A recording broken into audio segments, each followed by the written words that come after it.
Fernando Alonso has once again delivered a statement that cuts straight through hype, optimism, and carefully crafted narratives, and it could not have come at a more critical moment for Aston Martin.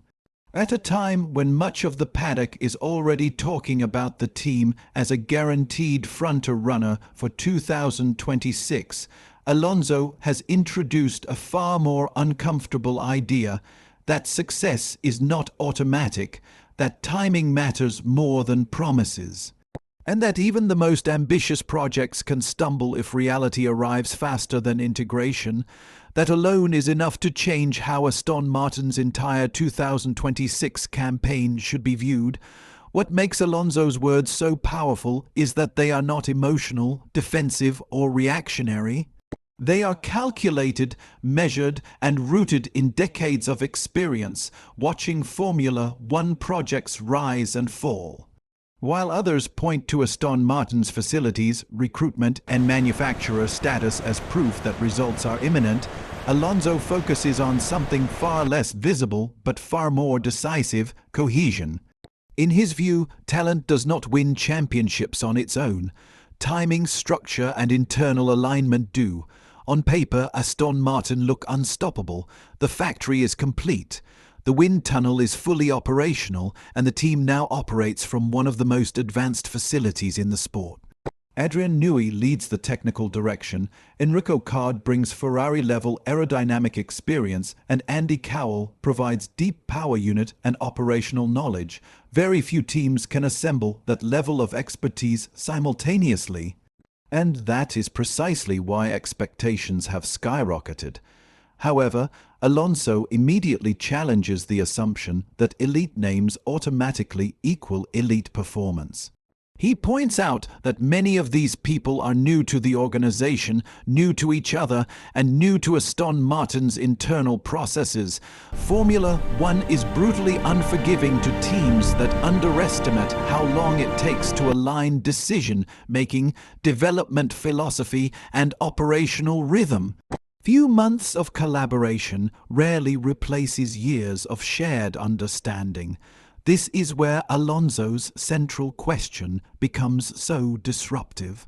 He openly asks whether a handful of months is enough to glue everything together, or whether Aston Martin will need an entire season to truly function as a unified operation.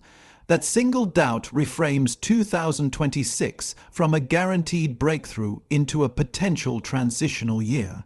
And that shift alone alters expectations inside and outside the team. The regulation reset amplifies the risk. The 2026 rules are not incremental. They are transformational. The cars will be lighter, shorter, and narrower with active aerodynamics, fundamentally changing how downforce is generated and managed. This alters braking behavior, corner entry philosophy, and overall vehicle balance. Drivers will need to relearn how to extract performance, and engineers will need to rethink how aerodynamic efficiency interacts with energy deployment. The power units represent an even greater unknown. With a near 50/50 split between electrical and internal combustion power, drivers will no longer simply deploy energy on straights. Energy management will influence every phase of the lap, including corner exit, mid-corner stability, and braking zones. This increases the cognitive load on drivers and the demand for precise real-time communication with engineers. For Aston Martin, this challenge is magnified by their transition to a full works manufacturer with Honda. Moving away from Mercedes' customer power is not just a supply change. It is a philosophical one. The entire car must now be designed around Honda's power unit architecture, cooling requirements, and energy recovery systems. That level of integration is complex, time-consuming, and extremely sensitive to early design decisions. Alonso understands this better than most. He has seen manufacturer projects succeed and fail across different eras. And he knows that even the best engine can be compromised by poor integration. His caution reflects an awareness that Honda's potential will only be realized if Aston Martin's chassis, aerodynamics and software operate in perfect harmony with the power unit from the very beginning. The struggles of the 2025 season provide important context. Aston Martin found themselves trapped between two objectives, unable to fully commit to immediate performance while already diverting resources towards 2026. The AMR 25 inherited limitations from late 2024. And with development split, progress stalled. Alonso's description of the season as being in the middle of nowhere reveals how damaging that lack of direction became. That difficult season now increases the stakes. By sacrificing short-term competitiveness, Aston Martin have effectively placed all their chips on 2026. Any delay in delivering performance next year will be magnified by the knowledge that multiple seasons were already compromised in preparation. Alonso's realism reflects that pressure. One area where Aston Martin could quietly gain an advantage is fuel. With fully sustainable fuels mandated for 2026, power unit performance will depend not just on hardware, but on fuel chemistry and combustion efficiency.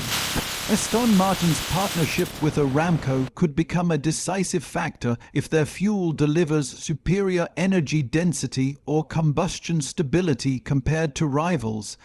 This aspect of the regulations is often underestimated. Fuel development remains an area with meaningful freedom, and small gains can translate into measurable power advantages. Aramco's prior experience supplying sustainable fuels to Formula 2 suggests they are not entering this era unprepared. If their fuel interacts optimally with Honda's combustion design, Aston Martin could unlock performance others struggle to match. Reliability may also return as a competitive variable. The current era has produced almost bulletproof power units, reducing unpredictability. The 2026 engines, with their increased electrical complexity, may reintroduce failure points.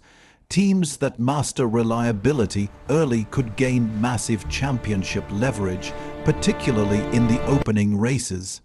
Aerodynamically, expectations around Adrian Newey are enormous, but Alonso's caution applies here too. Newey's designs are concept-driven and aggressive, often requiring time to optimize. If the initial concept is correct, Aston Martin could leap forward dramatically. If not, the recovery curve could be painful regardless of reputation. Internal restructuring shows Aston Martin are aware of these risks. Andy Cowell's move into a strategic role strengthens coordination with Honda, while Newey focuses on performance philosophy rather than day-to-day management.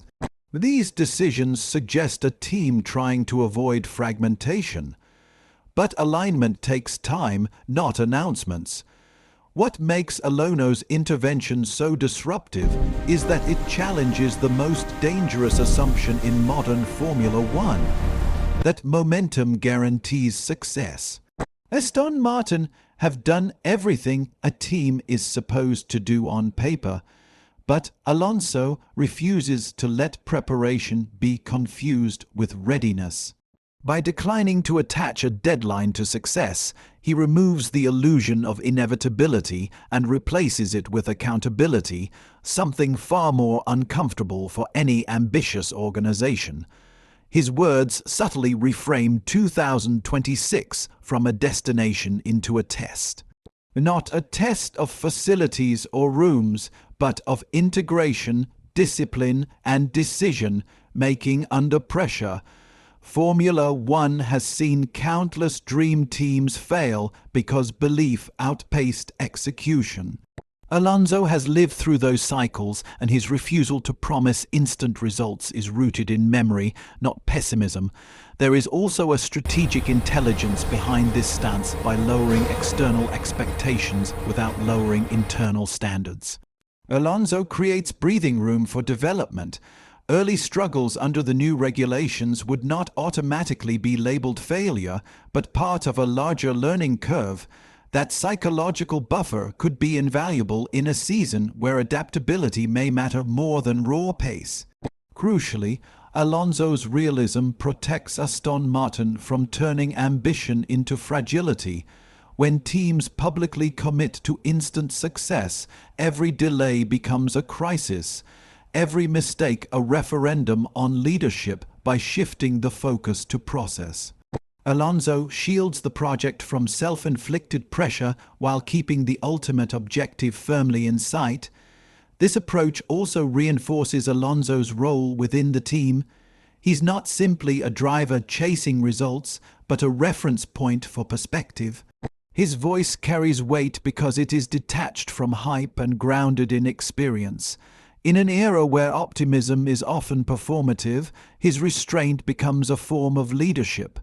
As 2026 draws closer, Aston Martin now face a more honest benchmark. The question is no longer whether they should be competitive, but whether they can convert alignment into performance quickly enough to capitalize on a regulation reset that will not wait for anyone.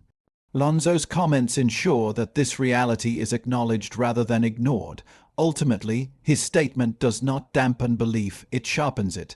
It removes fantasy and replaces it with focus. And in a sport where timing defines legacies as much as talent, that clarity may prove more valuable than any headline-grabbing promise. If Aston Martin succeed in 2026, it will not be because expectations were loud, but because execution was precise. Alonso understands that difference by saying it publicly. He has not weakened the project.